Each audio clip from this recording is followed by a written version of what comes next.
ሰላም ለእናንተ ይሁን።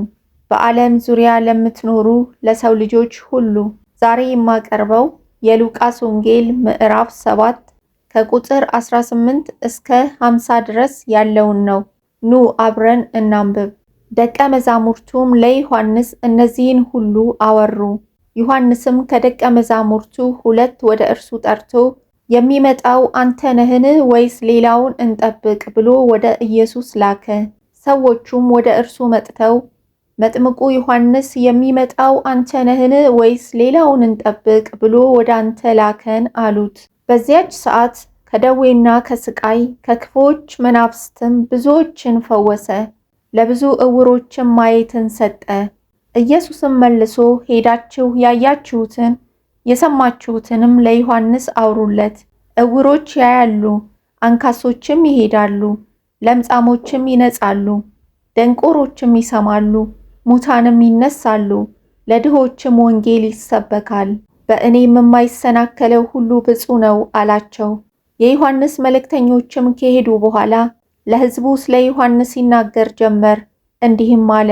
ምን ልታዩ ወደ ምድረ በዳ ወጣችሁ? ነፋስ የሚወዘውዘውን ሸምበቆን?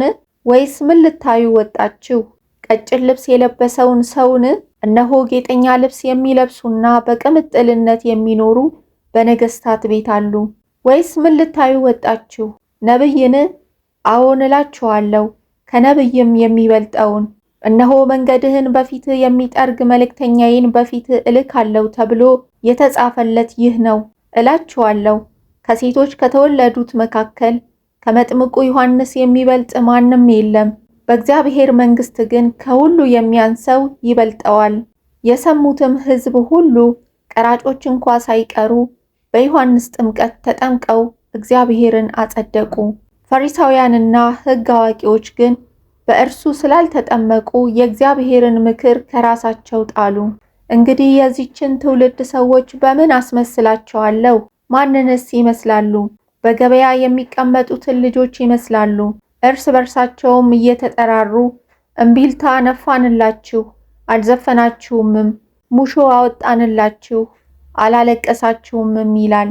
መጥምቁ ዮሐንስ እንጀራ ሳይበላ የወይን ጠጅም ሳይጠጣ መጥቶ ነበርና ጋኔን አለበት አላችሁት። የሰው ልጅ እየበላና እየጠጣ መጥቷልና እነሆ በላተኛና የወይን ጠጅ ጠጪ፣ የቀራጮችና የኃጢአተኞች ወዳጅ አላችሁት። ጥበብም ለልጆቿ ሁሉ ጸደቀች።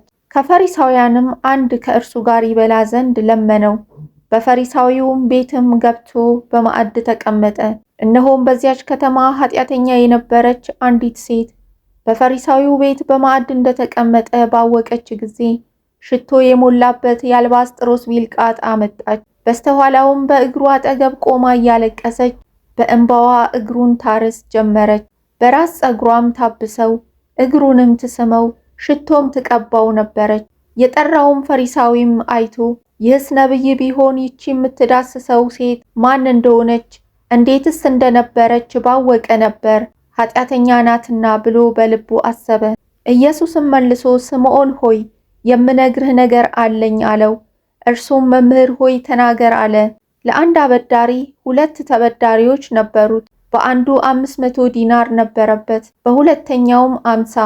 የሚከፍሉትም ቢያጡ ለሁለቱም ተወላቸው። እንግዲህ ከእነርሱ አብልጦ የሚወደው ማንኛው ነው? ስምዖንም መልሶ ብዙ የተወለቱ ይመስለኛል አለ። እርሱም በእውነት ፈረድህ አለው። ወደ ሴቲቱም ዘወር ብሎ ስምዖንን እንዲህ አለው፣ ይህችን ሴት ታያለህን? እኔ ወደ ቤትህ ገባሁ፣ ውሃ እንኳ ለእግሬ አላቀረብክልኝም። እርሷ ግን በእንባዋ እግሬን አራሰች፣ በፀጉሯም ማበሰች። አንተ አልሳምከኝም፣ እርሷ ግን ከገባው ጀምራ እግሬን ከመሳም አላቋረጠችም። አንተ ራሴን ዘይት አልቀባኸኝም፣ እርሷ ግን እግሬን ሽቶ ቀባች። ስለዚህ እልሃለሁ እጅግ ወዳለችና ብዙ ያለው ኃጢአቷ ተሰርዮላታል። ጥቂት ግን የሚሰረይለት ጥቂት ይወዳል። እርሷንም ኃጢአትሽ ተሰርዮልሻል አላት። ከእርሱም ጋር በማዕድ ተቀምጠው የነበሩት በልባቸው ኃጢአትን እንኳ የሚያስተሰርይ ይህ ማን ነው ይሉ ጀመር።